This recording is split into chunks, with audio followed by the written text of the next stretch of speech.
اس کے لغوی معنی تو ہوتے ہیں بھروسہ کرنا، بھروسہ کرنا، کسی بھی چیز پر بھروسہ کرنا، یہ عام معنی ہے. لیکن جب ہم شریعت کی اصطلاح لیتے ہیں تو شریعت کی اصطلاح میں توکل علی اللہ، یعنی اب کس پر بھروسہ ہوا؟ اللہ پر، ذات باری تعالیٰ پر. بے شک. اللہ پر مکمل یقین، اللہ پر مکمل بھروسہ، جو کرتا ہے بہتر کرتا ہے، اور جو ہوگا حکم الہی سے ہوگا، بے شک. اذن الہی کے سے ہوگا، حکم الہی سے ہوگا، اس کی مرضی سے ہوگا، اس کی منشا سے ہوگا. بے شک. یہ ہے اصل میں توکل کا اصل معنی جو ہے وہ یہ ہے. تو اسی یعنی توکل کے بارے میں جیسے امام غزالی کہتے ہیں توکل دل کی ایک کیفیت کا نام ہے. سبحان اللہ. عمل الگ ہے، دل کی کیفیت الگ ہے. ظاہری اسباب تو اپنی جگہ ہیں، لیکن دل میں کیا ہونا چاہیے کہ ظاہری اسباب کچھ بھی نہیں کر سکتے اگر اللہ میرے ساتھ نہ. اس سے پہلے کہ میں کچھ باتیں کروں تمہیں ایک چھوٹا سا واقعہ جو ہمارے سمجھ کے لیے بہت بڑا ہے، بہت بڑا ہے، بہت بڑا ہے. اللہ تعالی ہمیں متوکلین میں شامل فرما دے. اور میں ایک جملہ اور کہا کرتی ہوں، یعنی جو میرے ذہن میں ابھی آیا وہ یہ کہ ہم مومن ہو ہی نہیں سکتے تا وقت کہ متوکل نہ ہو، تب جب تک کہ اللہ تعالیٰ پہ توکل نہ ہو. دیکھو ایمان ہے کیا؟ صحیح. دائرہ ایمان میں داخل ہونے کے لیے کلمہ پڑھتے ہیں نا ہم، لا الہ، نہیں ہے کوئی معبود. پہلے کیا کرتے ہیں؟ نفی کرتے ہیں الا اللہ، پھر اللہ کو مانتے ہیں. تو یہ نفی کس چیز کی ہوتی ہے؟ کوئی روزی دینے والا نہیں، کوئی روٹی دینے والا نہیں، کوئی عزت دینے والا نہیں، کوئی ذلت دینے والا نہیں، خدا نخواستہ کوئی بچانے والا نہیں، کوئی دھوکہ دینے والا نہیں، کوئی فریب دینے والا نہیں، کوئی چیٹ نہیں کر سکتا ہمیں، کوئی مار نہیں سکتا ہمیں تا وقت ہے کہ میرا اللہ نہ چاہے، محض اللہ، محض اللہ. تو دماغ میں جتنے خیالات ہیں سب نکال دیے جائیں، پھر اللہ پر ایمان لایا جائے. اور یہی توکل ہے، یہی توکل ہے کہ ظاہری اسباب کو نہ چھوڑیے، ظاہری اسباب اختیار کیجئے. ان ظاہری اسباب کو اختیار کرنے کے بعد معاملہ پروردگار دو عالم پہ چھوڑیے. اور پھر اس کے بعد دل میں کوئی کجی نہ لائیے، کسی قسم کا شبہ نہ لائیے، کوئی تردد نہ لائیے، کوئی افسوس کا جملہ نہ لائیے، کاش کہ میں یہ کرتا تو یہ ہو جاتا، اگر وہ نہ آتی تو یہ نہ ہوتا، اگر وہ نہ جاتا تو یہ نہ ہوتا. نہیں نہیں نہیں نہیں، سب کچھ مشیت الہی کے سبب ہوا ہے، یہ سب کچھ اللہ کے سبب سے ہوا ہے. اب میں جو تم سے پہلے شروع میں نے بات کی تھی، ایک چھوٹا سا واقعہ تمہیں سناتی چلوں جس سے اندازہ ہوگا کہ یہ کتنی بڑی چیز ہے. ہم جانتے ہیں کہ بدر کے موقع پر صرف کتنے ہیں؟ 313. کمزور بھی ہیں، بچے بھی ہیں، سواری بھی نہیں ہے، پہلا موقع ہے، سب کچھ ہے. ان 313 جو تھے انہوں نے کیا کہا تھا؟ حسبنا اللہ و نعم الوکیل، ہمارے لیے ہمارا اللہ کافی ہے. اللہ کی مدد اور نصرت شامل ہے. حنین میں کتنے ہیں؟ 12,000 کے قریب ہیں. وہاں ذہن میں یہ بات آئی کہ بدر میں تو ہم کل 313 تھے، اس وقت تو اتنی بڑی جمعیت ہے، اب ہمیں ہمارا کون کیا بگاڑ سکتا ہے؟ بھروسہ کس پر ہوا اس وقت؟ لمحے بھر کے لیے، لمحے بھر کے لیے بھروسہ اپنی جمعیت کے اوپر ہوا، تعداد کے اوپر ہوا. اللہ نے دکھا دیا. اللہ اکبر. تو دیکھو صاحب، ایک لمحے بھر کے لیے خیال آیا صرف اپنی طاقت و اپنی قوت کا. تو اللہ نے کہا نہیں، تمہاری طاقت تمہاری قوت کوئی چیز نہیں ہے، جو کچھ ہے وہ کیا ہے؟ اللہ کی مدد، اللہ پر توکل. بے شک. پوری صحابہ کرام، انبیاء کرام، اسلامی تعلیمات اسی سے بھری ہوئی ہیں، اسی سے بھری ہوئی ہیں. حضرت ابراہیم کا واقعہ تمہارے نظروں کے سامنے ہے، حضرت موسیٰ کا واقعہ تمہارے نظروں کے سامنے ہے. سرکار دو عالم حضرت محمد مصطفیٰ صلی اللہ علیہ وسلم ذات والی صفات کی پوری زندگی ہمارے سامنے ہے. صحابیات کی، ازواج مطہرات کی زندگیاں ہمارے سامنے موجود ہیں. یعنی اس کے معنی تو ہماری سمجھ میں آ گئی، اللہ پر بھروسہ کرنا. اور متوکل ہوتا کون ہے؟ جو اللہ پر بھروسہ کرتا ہے. اور تم نے شروع میں انٹرو میں ایک آیت بھی پڑھی تھی، ان اللہ یحب المتوکلین، کہ بے شک اللہ تعالیٰ متوکلین کو پسند فرماتا ہے. تو جب وہ اللہ پر بھروسہ کرتے ہیں تو اللہ تعالیٰ پھر ان کے اس بھروسے کا ان کو ثمر بھی دیتا ہے، چاہے اس دنیا میں دے چاہے اس دنیا میں دے. ثمر تو ملتا، ہونا تو وہی ہے جو اللہ کرے گا. اب آپ بھروسہ کرتے ہیں تو بڑی اچھی بات ہے، آپ مومن ہیں، مسلمان ہیں، آپ نے حق کو ادا کیا، حق بندگی کو ادا کیا. اور نہیں کرتے تو ہوگا وہی، ہوگا وہی. بے شک، بے شک. سبحان اللہ، سبحان اللہ. امتیاز آپا، آپ موجود ہیں اور ماشاءاللہ ہر پروگرام میں ہے، بہت سحر حاصل گفتگو فرماتی ہیں. فرمائیے گا اللہ پر توکل، انبیاء علیہ الصلوۃ والسلام کا خصوصی شعار ہے، اور سرکار دو عالم صلی اللہ علیہ وآلہ وسلم احمد مجتبیٰ محمد مصطفیٰ صلی اللہ علیہ وسلم توکل علی اللہ کی اعلیٰ ترین مرتبے پر فائز ہیں۔ میں چاہوں گی کہ اس روشنی میں آپ ارشاد فرمائیے گا۔ شکریہ زینب۔ بسم اللہ الرحمن الرحیم۔ اللہ رب العزت نے قرآن مجید میں ارشاد فرمایا من یتوکل علی اللہ فہو حسبہ، کہ جو اللہ پر بھروسہ کرتا ہے بس اللہ اس کو کافی ہے۔ بے شک۔ اور ایک جگہ ارشاد باری تعالیٰ ان کنتم آمنتم باللہ فعلیہ توکل، کہ اگر تم اللہ پر ایمان لائے ہو تو پھر بھروسہ بھی تو اس پر کرو۔ بے شک۔ تو گویا ایمانیات کا تقاضا یہ ہے کہ جہاں اللہ سے محبت کی جائے، اللہ کی اطاعت کی جائے، وہاں بھروسہ بھی اسی پر کیا جائے، توکل اسی پر کیا جائے۔ بہت اچھی گفتگو چل رہی ہے۔ آپ دیکھیں کہ توکل یقین کے مقامات میں سے ہے کہ بندے کو جب یقین حاصل ہو جاتا ہے تو اس کے لیے منزل آسان ہو جاتی ہے۔ اور انبیاء کرام تو وہ لوگ ہیں کہ جو برگزیدہ ہیں، سب سے زیادہ اللہ کے محبوب ہیں، پیارے لوگ ہیں، اور ان کا جو مشاہدہ ہے، ان سے جو پردے ہٹے ہوئے ہیں، وہ عام بندے تو واقف ہی نہیں ہے اس سے۔ بے شک۔ تو جب ان کے سامنے بے حجاب اتنی چیزیں سامنے ہیں تو ان کا بھروسہ بھی تو، یقین بھی تو کمال درجوں پر ملتا ہے، اور یہی ان کی عملی زندگیوں میں نظر آتا ہے، جس کا ابھی سبیہ جی نے بھی حوالہ دیا کہ آپ دیکھیں حضرت ابراہیم علیہ السلام کو کن گزرنا پڑا عشق کے امتحانات میں سے۔ آگ بھڑکتی ہوئی آگ ہے، اور ایسی آگ جو جلا کے راکھ کرنے والی ہے، جس کی تپش دور تک جا رہی ہے، مگر اس لمحے بھی وہ کیا کہہ رہے ہیں کہ حسبی اللہ و نعم الوکیل، اللہ کافی ہے اور میرا وہی کارساز ہے۔ اور پھر یہی ہوا کہ حکم آ گیا یا نار کونی بردم و سلام۔ یہ اس بھروسے کا نتیجہ تھا کہ جو حضرت ابراہیم علیہ السلام کا اللہ پر تھا، تو حکم ہو گیا کہ اے آگ ٹھنڈی ہو جا اور ابراہیم کے لیے سلامتی بن جا، گل و گلزار بن گئی۔ یہی توکل تو اس وقت نظر آتا ہے جب حضرت اسماعیل علیہ السلام حضرت حاجر علیہ السلام کو چھوڑتے ہیں، مکہ پاکی بے آب ہو گیا وادی میں، کچھ نہیں ہے وہاں، نہ پانی ہے، نہ شجر ہے، نہ حجر ہے، نہ کوئی بندہ بشر ہے، کوئی چیز نہیں ہے، مگر اس صحرا میں کس کے توکل پر چھوڑ رہے ہیں؟ فقط اللہ پر بھروسے پر۔ اور اللہ نے اس سرزمین کو آباد کرنا تھا کہ بے شک وہ جانتا ہے جو حقیقت حال ہے۔ پھر آپ دیکھیں تو حضرت اسماعیل علیہ السلام کو لے کر جاتے ہیں، حکم آ گیا ہے تو بس بھروسہ اسی پر ہے، حضرت اسماعیل علیہ السلام کو قربان کرنے کے لیے لے کے چل پڑتے ہیں۔ پھر آپ دیکھیں تو باقی انبیاء کرام کی بھی زندگیوں پر دیکھیں، حضرت ہود علیہ السلام ہے، قوم عاد کی طرف آتے ہیں، کس طریقے سے اس سرکش اور نافرمان قوم نے آپ کو تنگ نہیں کیا۔ حضرت صالح علیہ السلام ہے، قوم سمود کی طرف آتے ہیں، اتنے نافرمان اور اتنے سرکش لوگ ہیں، اونٹنی کو قتل کر دیا۔ حضرت صالح علیہ السلام کے معاذ اللہ قتل کے در پہ ہو گئے، مگر ان کا بھروسہ، ان کا اطمینان تو اللہ پر ہے، اس میں رتی برابر کوئی فرق نہیں آیا۔ اور پھر تاجدار انبیاء نبی کریم علیہ السلام، مکی دور کو نگاہ میں لایا جائے تو ہر طرح سے مصائب، ہر طرح کی آزمائشیں سامنے آئیں، اور یہاں تک حضرت ابو طالب کے پاس آ جاتے ہیں کہ آپ اپنے بھتیجے کو سمجھائیں، اور آپ علیہ السلام ان دنوں میں کہ جب ہر طرف سے کوئی اتنے ساتھی بھی نہیں ہے، مگر آپ کیا فرماتے ہیں کہ اگر یہ چاند سورج کو لا کے میرے دائیں ہاتھ پر رکھ دیں اور پھر کہیں کہ چھوڑ دو تو تب بھی نہیں چھوڑوں گا۔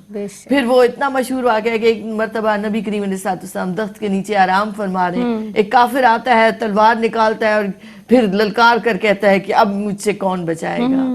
نبی کریم علیہ السلام کے پرتبسم چہرے انور پر کوئی ذرا سی پریشانی نہیں، آپ نے فرمایا میرا اللہ، اور بس یہ سننا تھا تو اس کے ہاتھ کانپنے لگ گئے، تلوار گر پڑی، آپ نے اٹھا لی کہ اب تمہیں کون بچائے گا، تو ظاہراً اسے چھوڑا، باطناً اسے پکڑ لیا۔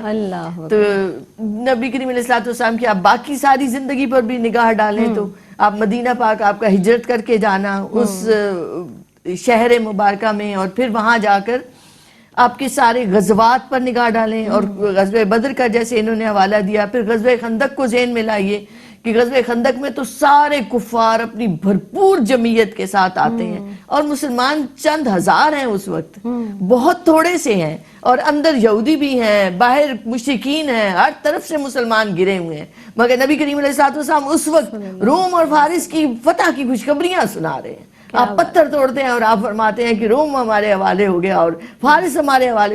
تو کوئی انسان سوچ سکتا ہے کہ ان لمحوں میں جب آپ چاروں طرف سے دشمنوں سے گھرے ہوئے ہیں، لیکن آپ علیہ السلام کا اطمینان اور آپ کا توکل اللہ پر وہ کمال درجے پر ہے، اور کیوں نہ ہو، کیونکہ آپ محبوب خدا ہیں، آپ معراج کے دلہا ہیں، فکان قاب قوسین او ادنیٰ کی، آپ ہی تو مسافر ہیں۔ سبحان اللہ، سبحان اللہ۔ یعنی اللہ پر ایسا توکل کہ جب پورا گھپ اندھیرا ہو، ہر طرف کوئی راستہ سجھائی نہ دیتا ہو، اور اس وقت اللہ رب العزت پر ایسا یقین کہ یقیناً وہ پروردگار عالم میرے ساتھ ہے، وہ اللہ میرے ساتھ ہے جو مجھے اس وقت تنہا نہیں چھوڑے گا. یہ یقین اور یہ بھروسہ اللہ کی ذات پر ہمارا ہونا چاہیے. اس پر مزید کلام کریں گے. توکل کی حقیقت آج کا ہمارا موضوع. معزز مہمان شخصیات ہمارے ساتھ تشریف فرمائیں. ڈاکٹر صبیحہ قادری صاحبہ تشریف فرمائیں. محترمہ امتیاز جاوید خاکوی صاحبہ تشریف رکھتی ہیں. انشاءاللہ موضوع کو مزید آگے بڑھائیں گے. آپ رہیے گا ہمارے ساتھ، ہم رہیں گے آپ کے ساتھ. ملتے ہیں اس مختصر سے وقفے کے بعد. السلام علیکم ورحمۃ اللہ وبرکاتہ. پروگرام میری پہچان میں ایک مرتبہ پھر آپ کا خیر مقدم ہے. مجھے جناب سیدہ زینب کہتے ہیں. ہمارے ساتھ دو مہمان شخصیات تشریف فرما ہیں. ڈاکٹر صبیحہ قادری صاحبہ تشریف رکھتی ہیں اور ان کے ساتھ اگلی نشست پر محترمہ امتیاز جاوید خاکوی صاحبہ تشریف فرما ہیں. ڈاکٹر صاحبہ یہ بتائیے گا، جیسے ہم توکل کے حوالے سے گفتگو آپ نے بھی فرمائی، امتیاز آپا نے بھی ارشاد فرمایا، نبی پاک صلی اللہ علیہ وسلم کے تعلیمات کی روشنی میں توکل کی اہمیت اور اس کے حوالے سے ارشاد فرمایا. اب ہم جانیں گے کہ اللہ رب العزت پر جو بھروسہ ہے، جو توکل ہے، صحابہ اکرام رضوان اللہ علیہ اجمعین، اولیاء کاملین جنہیں اللہ کا دوست، جو ولی اللہ ہیں، اکابرین امت ہیں، ان کے توکل کی کچھ مثالیں ارشاد فرمائیے گا. بسم اللہ الرحمن الرحیم. دیکھو، توکل ایک مسلمان کے ایمان کے، میں تو یہ کہتی ہوں، پتہ نہیں درست ہے غلط ہے، میں تو کہتی ہوں ایمانیات میں سے ہی اگر اس کو لے لیا جائے تو غلط نہیں ہوگا، کیونکہ ایمان اللہ پر، اللہ خدا واحد لا شریک کے اوپر پورا یقین رکھنے کا ہے، اور توکل اسی کی ایک مثال نکلتی ہے اسی سے. تو جتنے بھی ہمارے صحابہ کرام ہیں، اولیاء کرام ہیں، بزرگان دین ہیں، سارے اللہ کے ایسے نیک، ایسے اچھے بندے ہیں کہ ان کی زندگیاں تو اس سے بھری پڑی ہیں. ایک وقت کا کھانا دوسرے کے وقت کے کھانے کی کوئی فکر نہیں ہے. جس اللہ کو دینا ہے وہ دے گا، اللہ دے گا، اللہ تعالیٰ دے گا. تو نبی انبیاء کرام کی مثالیں تو ہمارے سامنے موجود ہیں ہی، اور ہم چلتے کس کے مطابق ہیں؟ اللہ اور اس کے نبی کی احکامات کی پیروی میں ہی زندگی بسر کرتے ہیں. چاہے صحابہ کرام ہوں، اولیاء کرام ہوں، بزرگان دین ہوں، ان کی زندگی کا مقصد ہی اللہ اور اللہ کے رسول کی اطاعت کرنا اور ان کی زندگیوں کے مطابق اپنی زندگی کو ڈھالنا، یعنی ہمارے نبی پاک صلی اللہ علیہ وسلم کی سنت طیبہ کے مطابق اپنی زندگی کو ڈھالنا. تو انبیاء کرام کی زندگیاں پہ تو ہم نے گفتگو کی ہے. جیسے حضرت موسیٰ کا واقعہ تمہیں معلوم ہی ہوگا کہ جب آگے گئے ہوں تو آگے پانی، پیچھے سے فرعون کا لشکر آ رہا ہے اور لشکر کی دھول بھی نظر آ رہی ہے، وہ جو دھول اڑاتے چلے آتے. تو ان کے حواریوں نے کہا کہ ہم تو مارے گئے، کوئی راستہ ہی نہیں ہے، اور آگے پانی پیچھے راستہ. تو حضرت موسیٰ نے کیا جواب دیا؟ یقیناً اللہ ہمارے لیے کوئی راستہ نکالے گا. اب آپ بتائیے، آگے بہتا ہوا پانی، پیچھے فوج، لیکن وہ یقین کہ اللہ تعالیٰ راستہ نکالے گا، یہی توکل ہے کہ مجھے دکھائی دے نہ دے، مجھے سنائی دے نہ دے، میرا اللہ سن رہا بھی رہا ہے اور دیکھ بھی رہا ہے، اور وہی نکالے گا راستہ. اور راستہ اللہ نے نکال کے دیا. یا جیسے ابھی ہماری بہن نے حضرت ابراہیم کی مثال دی کہ فرشتہ کیا نہیں آیا تھا ان کے پاس کہ تم کہو تو اس آگ کو تم انہی کے اوپر الٹ دیں، تو کیا کہا تھا؟ اللہ کو مانگا. پھر اللہ نے کیا کہا، جو آیت قرآن حکیم کی انہوں نے تلاوت فرمائی کہ اے آگ ابراہیم پر ٹھنڈی ہو جا. یا واقعہ کیسے پیار سے، کیسی محبت سے، کتنے خوشی و خضوع کے ساتھ دعا فرمائی ہے. اللہ تعالیٰ نے بڑھاپے میں اولاد دی ہے، اسی اولاد کو چھوڑ کے چلے آ رہے ہیں. اور آپ دیکھیں، یہاں صرف حضرت ابراہیم کی بات نہیں کہوں گی، بلکہ حضرت اسماعیل کی والدہ کی بات بھی کہوں گی کہ انہوں نے کہا کیا یہ حکم الہی ہے؟ اگر اللہ کا حکم ہے تو سب خیر ہے، سب ٹھیک ہے. تو ہماری بیوی ہمیں پیچھے نہیں ہے، کسی سے پیچھے نہیں ہے. نہ امہات المومنین نعوذ باللہ پیچھے ہیں، نہ صحابیات پیچھے ہیں، نہ بزرگ خواتین پیچھے ہیں. اب تمہارا سوال یہ ہے کہ صحابہ کرام، تو صحابہ کرام کی زندگیوں کی تو بے شمار مثالیں موجود ہیں، کیونکہ آپ نے کن کے دامن رحمت میں تربیت پائی ہے؟ سرکار کے دامن. یعنی وہ تو اتنی اتباع ہے، ایسی اتباع ہے، ایسی پیروی ہے کہ ایک دن حضرت ابو ہریرہ گزر رہے ہیں، توکل سے الگ سی بات ہے، ذہن میں آ گئی، میں نے کہا چلو ذکر کر دوں. ایک جگہ سے گزر رہے ہیں گھاٹی سے اور مسکرا دیے. کیوں مسکرائے؟ کہنے لگے پتہ نہیں. میں نے اپنے نبی کو دیکھا تھا یہاں سے جاتے ہوئے مسکرائے تو میں بھی مسکرا دیا. اللہ تو جو جن صحابہ کرام کی یہ صورتحال ہو کہ سرکار کی ایک ایک چیز ان کے دلوں میں نقش ہو اور ان کے عمل میں ظاہر ہو تو ان کی زندگیاں توکل سے بھری ہوئی نہیں ہوں گی تو کیا ہوں گی. بے شک. صحابی ہیں, بستر مرگ کے اوپر ہیں, اور حضرت عثمان غنی آتے ہیں مدد کے لیے کہ تمہارے پیچھے تمہاری بیٹیاں ہیں, کچھ چھوڑ جاؤں ان کے لیے دے دوں, تمہارے بعد کیا ہوگا. کیا جواب دیتے ہیں کہ میں نے اپنی بچیوں کو سورہ واقعہ یاد کرا دی, ان کو کبھی فاقہ نہیں ہوگا. کس پر توکل؟ اللہ پر توکل, اللہ پر توکل. سبحان اللہ. اللہ پر توکل. حضرت ابوبکر صدیق رضی اللہ تعالیٰ عنہ آج خلافت ملی ہے, کپڑا ڈال کر کے چلے ہیں بازار کی جانب. کہاں؟ اللہ نے حکم دیا ہے روزی کمانے کا, بچوں کے لیے روزی کمانے جا رہا ہوں. تو یہ ہے, یہ چیزیں ہیں ساری کی ساری جو ہمیں راہ راست دکھاتی ہیں. دیکھو ہماری تاریخ جو ہے نا وہ ایسی روشن, ایسی تاباں, ایسی عمدہ ہے کہ ہمیں تو کوئی محنت کرنے کی ضرورت ہی نہیں ہے. ہم تو اٹھا کے اگر ان کی زندگیاں پڑھ لیں نا تو ہماری صرف زندگیاں ہم پڑھ ہی لیں تو ہماری تو دونوں زندگیاں ہماری سنور جائیں. ضرورت کس چیز کی؟ آشنا ہونے کی, آشنا ہونے کی, دل میں بسانے کی ہے. دل میں محض زبان سے کہہ دینے سے نہیں ہوتا, یہ زبانی دماغ خرچ نہیں چلتا. اس کو دل میں بٹھانا پڑتا ہے اور دکھانا پڑتا ہے. پھر عمل, اور عمل تو ضروری ہے. اب لوگ مثال دیتے ہیں کہ روزی دینی ہوگی, اللہ کو روزی دے گا. بے شک روزی دینی ہوگی, اللہ کو روزی دے گا, مگر روزی کے لیے تم تگ و دو کرو. صحیح ہے. اس کو برابر کرنا یہ اللہ کا کام ہے. پھر لوگ مثال دیتے ہیں پرندوں کی کہ وہ پرندے نکلتے ہیں. بھائی پرندے اپنے گھونسلوں میں بیٹھے نہیں رہتے, گھونسلوں سے نکلتے ہیں, نکلتے ہیں اللہ کے توکل پر, پھر پیٹ بھر کے واپس آتے ہیں. اب ایک اور واقعہ جس کا قرآن حکیم میں تو ذکر نہیں ہے لیکن پرانی کتابوں میں ذکر ہے, وہ میں یہاں بتا دوں ذرا سا ایک اندازہ ہو جائے کہ انسان تو انسان, یہ جو کیڑے مکوڑے ہیں نا انہیں بھی اللہ پہ ایسا توکل ہے کہ ہمیں نہیں ہے وہ توکل. ایک چوٹی سے حضرت سلیمان نے پوچھا کہ بی بی تمہیں سال بھر کے لیے کتنا اناج چاہیے؟ اس نے کہا 2 چاول کے دانے.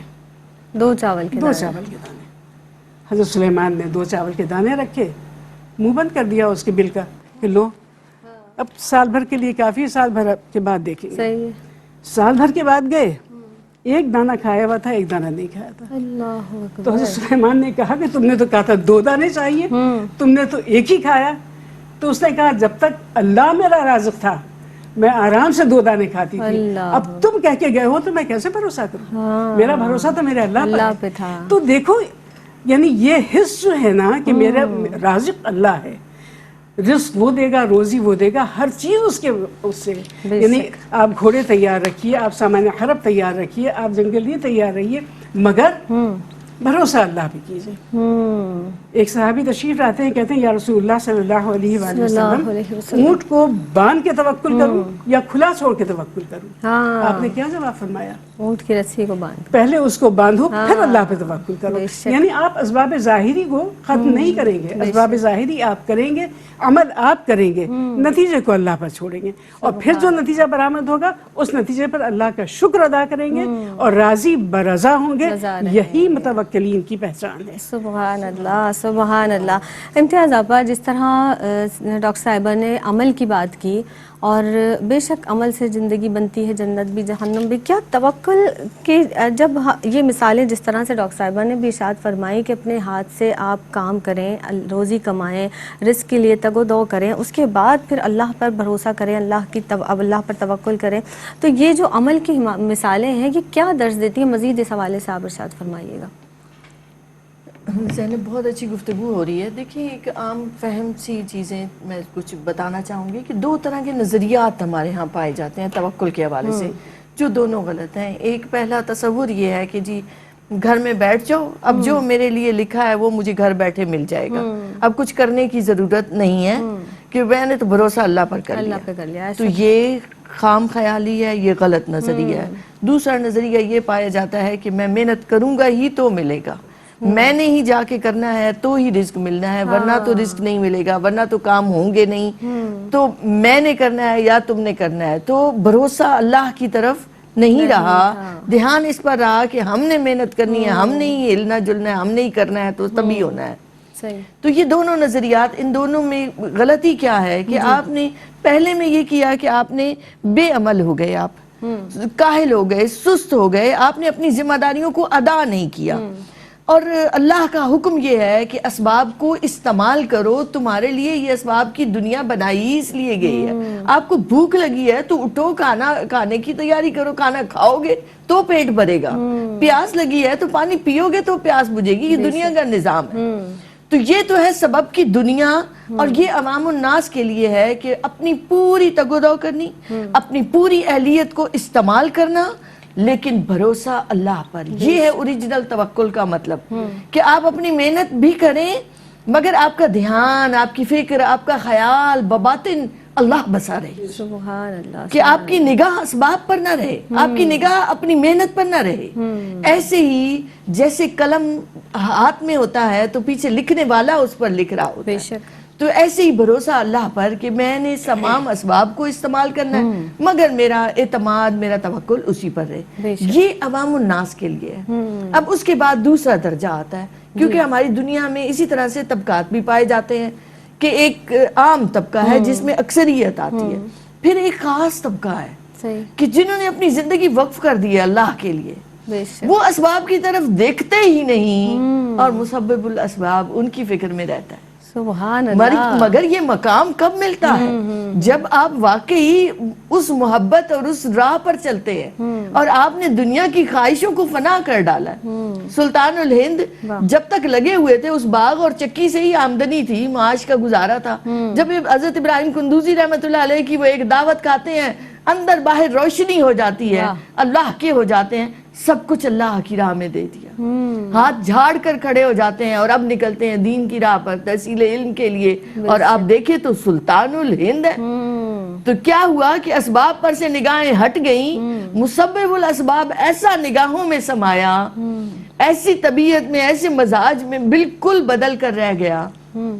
اور اس پر بھروسہ اور اسی پر توکل میں اجمیر شریف آتے ہیں. راجپوتوں کا گڑھ ہے، جنگجوؤں کا گڑھ ہے، پرواہ نہیں، فکر نہیں. اور پھر اللہ نے وہ عزت، وہ تکریم، وہ احترام کہ آج تک لوگ ذکر کرتے ہیں. شیخ عبد القادر جیلانی رحمۃ اللہ علیہ، وہ اس وقت جب ابھی سفر پر نکلے ہیں تحصیل علم کے لیے، تو وہ دینار ماں نے سی دیے تھے. تو ایک لمحے کو بھی خیال نہیں آیا کہ دینار نہیں ہوں گے تو میرا کیا ہوگا. نہیں، اس وقت بھی آپ یقین کے اس مقام پر ہیں کہ ڈاکوؤں سے کہا کہ نہیں، مجھے تو سچ بولنے کا حکم ملا ہے، لے جاؤ جو کچھ ہے.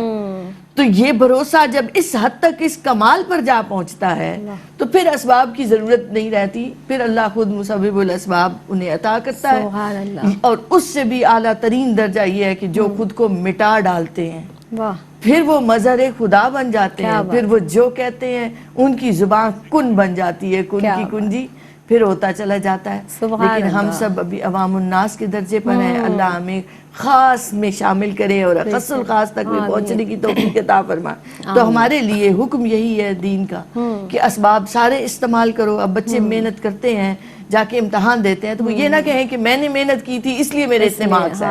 نہیں، بھروسہ اللہ پر کہ وہی اللہ، اسی پر توکل ہے. یا پھر محنت ہی نہ کریں اور اس کے بعد کہیں کہ مجھے اللہ سے دعا کر لیں میں پاس ہو جاؤں، تو ایسا بھی ممکن نہیں ہے. وقفہ لیتے ہیں اور انشاءاللہ تعالیٰ اسی گفتگو کو ماشاءاللہ بہت عمدہ گفتگو جاری ہے، اسی کو کنٹینیو کریں گے. آپ رہے گا ہمارے ساتھ، ہم رہیں گے آپ کے ساتھ. ملتے ہیں اس مختصر سے وقفے کے بعد. السلام علیکم ورحمۃ اللہ وبرکاتہ. جناب آپ دیکھ رہے ہیں پروگرام میری پہچان. آج کا ہمارا موضوع ہے توکل کی حقیقت. مجھے جناب سیدہ زینب کہتے ہیں، مہمان شخصیات جو ہمیں تعلیم فرما رہے ہیں. اس موضوع کی مناسبت سے ہمارے ساتھ تشریف فرما ہے. پہلی نشست پر ڈاکٹر صبیحہ قادری صاحبہ تشریف فرما ہے. ان کے ساتھ اگلی نشست پر ہمارے ساتھ موجود ہیں امتیاز جاوید خاکوی صاحبہ.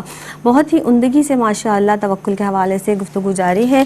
ڈاکٹر صاحبہ یہ بتائیے گا کہ توکل جو اللہ پر یقین ہے، اللہ پر بھروسہ ہے، اللہ پر توکل ہے، جب انسان اس پر اللہ پر بھروسہ کر لیتا ہے، مکمل یقین کر لیتا ہے، کیا مثبت اثرات مرتب ہوتے ہیں اس کی زندگی پر؟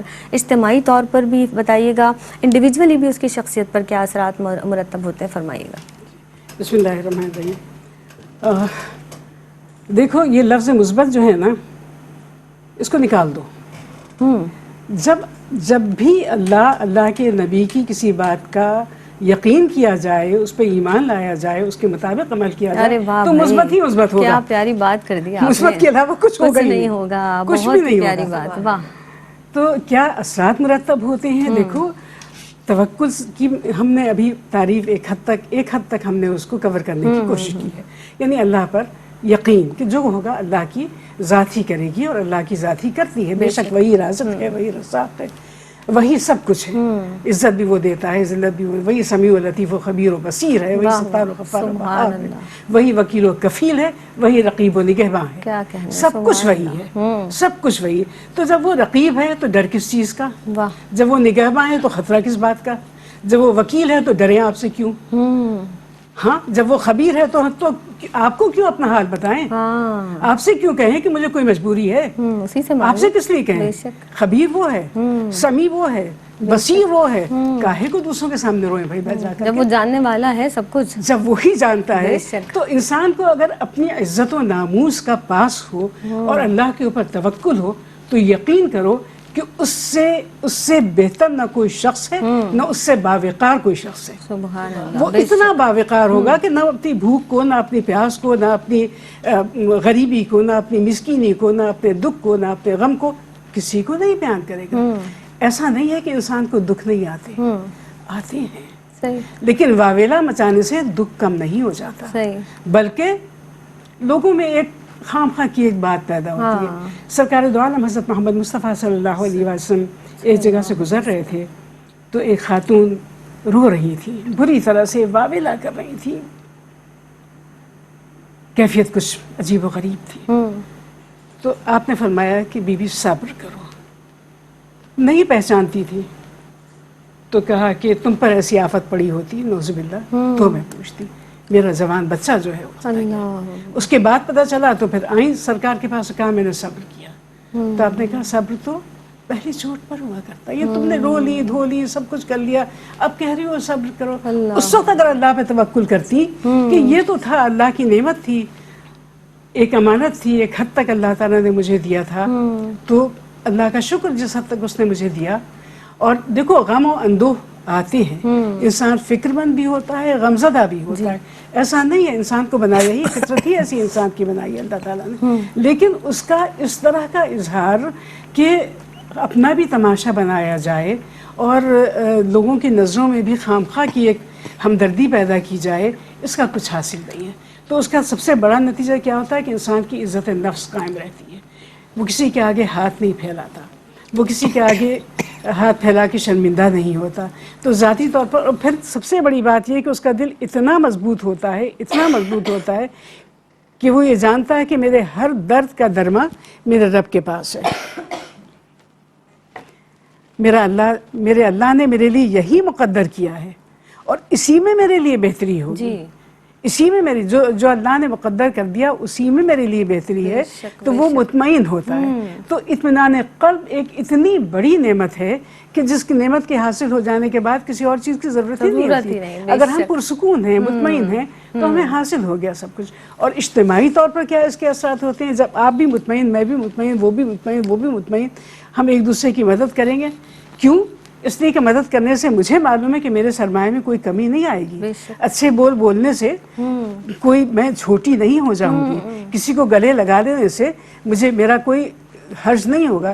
تو ایک دوسرے سے محبت، پیار، ایثار، ہمدردی، دینے لینے کا جذبہ، عفو درگزر، یہ تمام باتیں ہمارے اندر پیدا ہوں گی.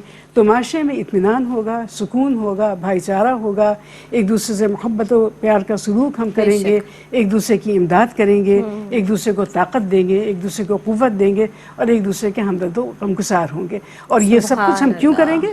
اس لیے کہ ہمیں معلوم ہے کہ اصل کارساز حقیقی پروردگار دو عالم. بے شک بے شک.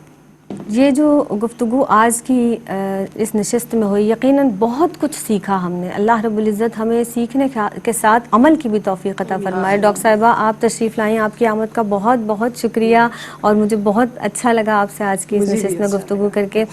آپ امتیاز آپا آپ تشریف لائیں، ہمیشہ ہی بہترین گفتگو آپ کی جانب سے ہوتی ہے.